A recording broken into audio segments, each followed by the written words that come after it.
Domenica 8 dicembre 2019 al Centro Espositivo Berti di Sesto Fiorentina è in corso l'inaugurazione di una mostra dal titolo Il segno inciso. È un omaggio a 20 anni alla scomparsa da un grande pittore di origine sestese, Piero Nincheri. Ovviamente non poteva mancare a questa inaugurazione Lorenzo Falchi, sindaco di Sesto Fiorentino. Questa mostra rende omaggio non solo a un concittadino importante, ma a un artista di dimensione nazionale e anche internazionale, espresso proprio da questo territorio.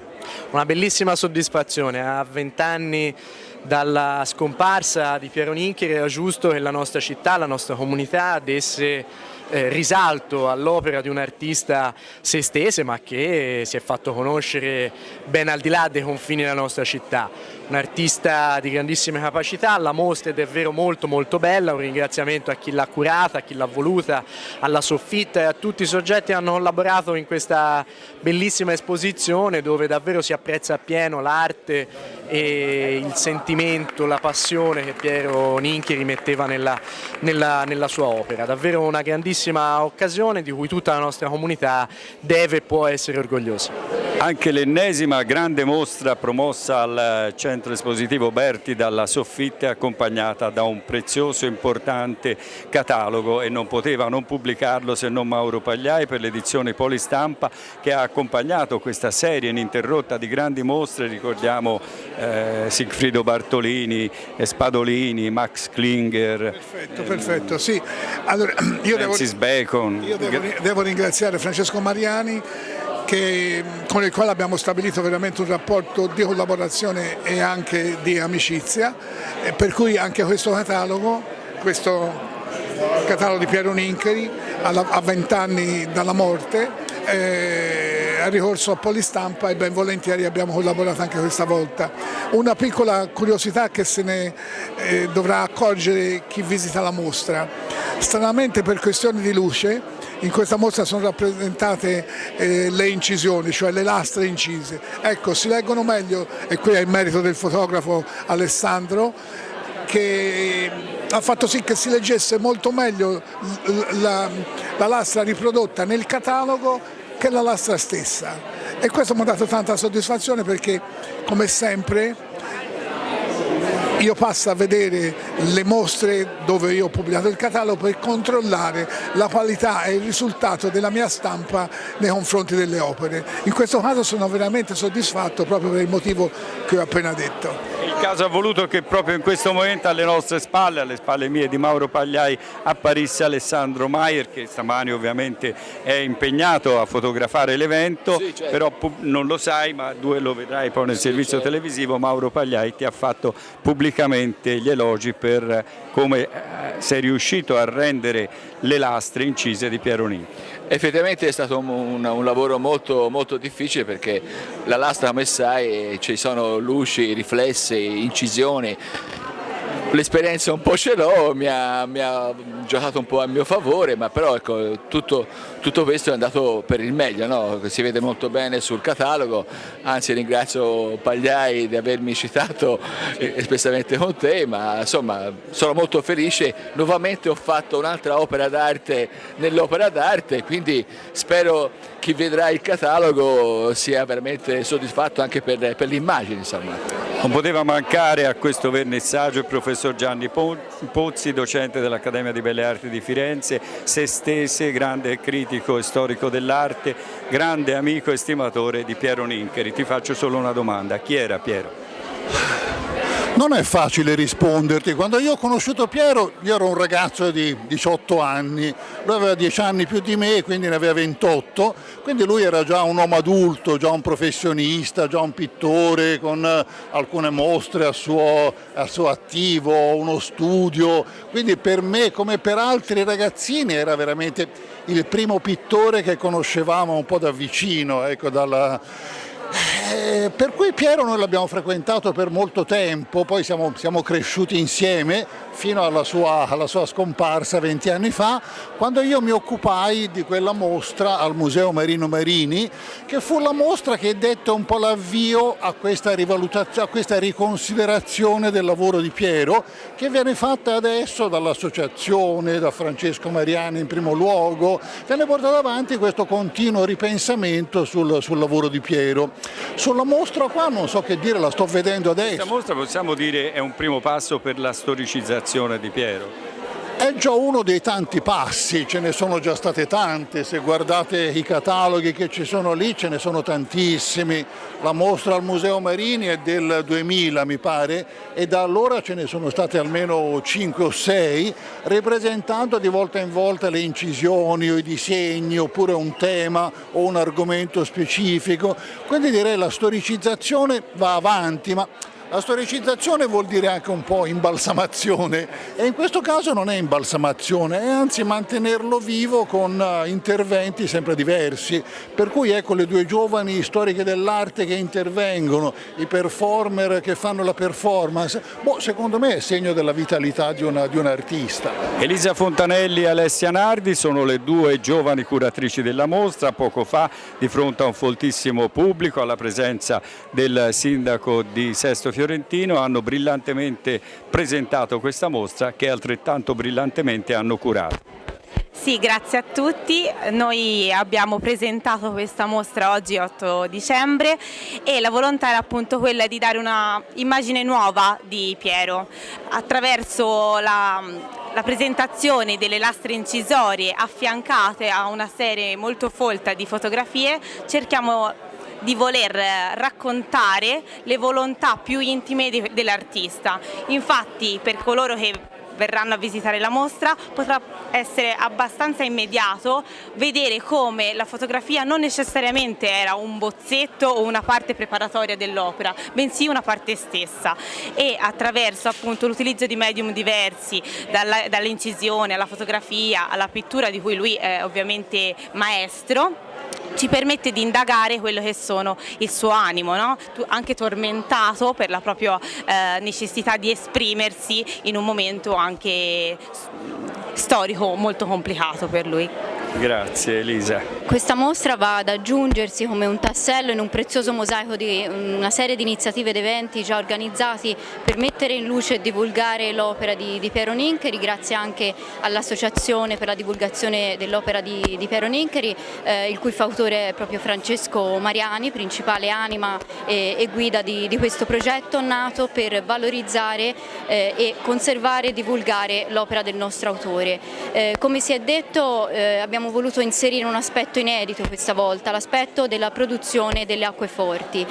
Abbiamo voluto inserire una serie di acqueforti prodotte dal nostro tra il 1964 e gli anni 90, per cui è possibile anche osservare un'evoluzione nel linguaggio artistico che si muove da un ductus all'inizio più deciso, più scabro e che affronta temi come l'amore, la dicotomia tra Eros e Thanatos, per poi evolversi nel corso dei decenni successivi in un tratto più morbido, più leggero, ricco di sfumature chiaroscurali e di effetti che danno l'idea quasi di una sinfonia di grigi all'interno di sopra di queste lastre.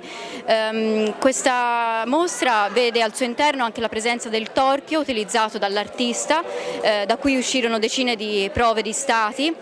Oltre alle acqueforti vediamo la presenza di una serie di fotografie di grande importanza e una serie di opere ad olio di grande formato per le quali Piero è diventato celebre. Finalmente siamo riusciti a raggiungere Francesco Mariani, che oggi è il deus ex machina di questa manifestazione, ma non da oggi, perché l'ha fortemente voluta insieme alla famiglia di Piero Nincheri, un omaggio dovuto a 20 anni dalla scomparsa e a quasi 80 anni dalla sua nascita, avvenuta a Sesto nel 1940. Quindi in pochi giorni festeggiamo non solo il ventennale, ma anche gli 80 anni che oggi Piero, fosse stato con noi, avrebbe compiuto. Sì, allora intanto devo dire che questa mostra, questa iniziativa di stamani mattina, che è allo spazio espositivo Antonio Berti a Sesto Fiorentino in via Bernini 57, una mostra che dovrebbero venire a vedere tanti studenti. Questo lo voglio sottolineare perché ci siamo impegnati in qualità di organizzatore, in qualità di associazione per promuovere la conoscenza e le opere di Piero Nincheri in primis, per dare veramente un taglio innovativo all'iniziativa, alla mostra stessa. Perché questo? Perché per la prima volta veramente a livello internazionale, non mi vergogno a dirlo, e a livello nazionale vengono esposte le lastre matrici dell'artista stesso. Pensate, ha lasciato quasi 300 lastre, pensate l'associazione ne ha archiviate tutte, le ha ripulite tutte. Le curatrici Alessia Nardi e Elisa Fontanelli hanno fatto un percorso controcorrente, andando a sceglierne circa 85 di altissimo livello di qualità, supportate dalla documentazione fotografica stessa dell'artista, perché Piero Nincheri è stato anche fotografo. Abbiamo lavorato con lui anche a fare i modelli stessi, quindi c'è una serie di fotografie dove veramente il modello ha fatto tante posizioni che gli sono servite all'artista medesimo per fare le grandi opere e arrivare a grandi livelli pittoriche. Il noto critico e storico dell'arte Gregorio Rossi ovviamente non poteva mancare a questa inaugurazione, perché fu lui che per la prima volta dette una visibilità internazionale alla figura e all'opera di Piero Nincheri. Ricordiamo in quale maniera tu riuscisti a dare una dimensione internazionale a questo artista. Dunque, perché venne fondato in Costa Rica insieme all'ambasciatore d'Italia Gioacchino Callotrissino e all'allora presidente della Repubblica della Costa Rica Abel Pacheco, un museo di arte contemporanea italiana in America. La Costa Rica perché? Perché io avevo scritto che l'arte era il primo linguaggio dell'uomo, era un linguaggio di pace, la Costa Rica è l'unica nazione al mondo senza esercito, e la scelta cadde lì per questi motivi. E Piero Nincheri, arrivarono dei quadri in pianta stabile, diciamo, un'acquisizione del museo, ma Piero Nincheri, le opere sue furono una delle 3 mostre personali che volute anche non solo da noi Italia presso la nostra cancelleria, ma volute anche proprio dal governo della Costa Rica, quando io avevo mandato vario materiale e varie proposte, insomma, e venne scelta da loro, perché mi riferii a loro, volevo che fossero il loro governo a scegliere, il loro Ministero della Cultura. Vennero scelte 3 autori, uno dei quali era Piero Nincheri. Era giusta per lui una dimensione internazionale. Basti pensare a questa mostra, che credo sia originale in assoluto, perché a me non risulta ci sia mai stata un'altra esposizione basata sì sull'incisione ma sulle lastre. Qui ci sono solamente le lastre, da cui viene ricavata l'acquaforte stampata su carta. Anche le fotografie che sono esposte non sono riferite, non sono speculari alle lastre, non sono lo stesso soggetto, no, sono 2 storie raccontate, una è la storia dell'arte e una è la storia di vita, insomma, di Piero. La manifestazione è iniziata con una performance di Andrea Bruni e Ilaria Mangiavacchi. Andrea in questi giorni è alla ribalta televisiva con pezzi unici, ogni puntata la sua presenza a fianco di Castellitto e Panariello non è passata ovviamente inosservata, perché Cinzia Torrini gli ha riservato un ruolo importante e anche replicato di puntata in puntata. Però credo oggi ti abbia molto gratificato nella tua Sesto Fiorentino rendere omaggio a un tuo illustre concittadino con un pubblico numerosissimo, alla presenza del sindaco, insomma oggi è stata un'altra bella. Allora, da performer come vi siete calati entrambi in questo mondo artistico di Piero Nincheri? Allora, io dico come è nato, Ilaria racconta come è stato, perché l'ho messa a dura prova, piedi scalzi sul pavimento di marmo, insomma. È nato da Francesco Mariani, organizzatore della mostra, che mi ha chiesto se mi andava di fare una performance ispirata alle opere di Piero Nincheri. Noi come Associazione Zera, di cui faccio parte, siamo parte del comitato del Centro Berti, quindi noi facciamo le parti, diciamo, gli eventi teatrali, e quindi è stato naturale. Ho detto: Francesco, raccontami un po' di questa storia di Piero, che non conoscevo, sinceramente tutta la storia lo conoscevo di nome, e mi ha dato i cataloghi, mi sono studiato un po' la vita, ho parlato con gli amici e ho condensato tutto in questo testo che cercava di raccontare un po' come ognuno di noi ha bisogno di ritrovarsi nella consapevolezza di se stessi. Ho chiamato subito Ilaria. Ilaria è una delle collaboratrici mie storiche e abbiamo anche scritto degli spettacoli insieme, mi sembrava naturale, visto che è una letterata, aiutarmi in questa cosa, ma è anche una bravissima performer. E allora sentiamo com'è stata questa esperienza per Esperienza sicuramente molto bella, anche perché la mostra, devo dire, è notevole e merita tutta l'attenzione che gli è stata data e che sicuramente gli verrà data.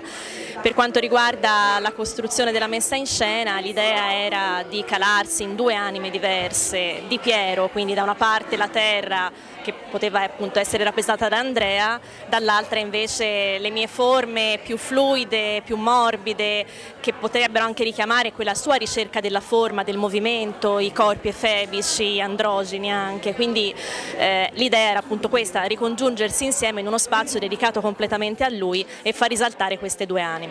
Piero! Piero! Piero! Piero! Dove sei? Dove sei, Piero? Dove sei? Sono a casa.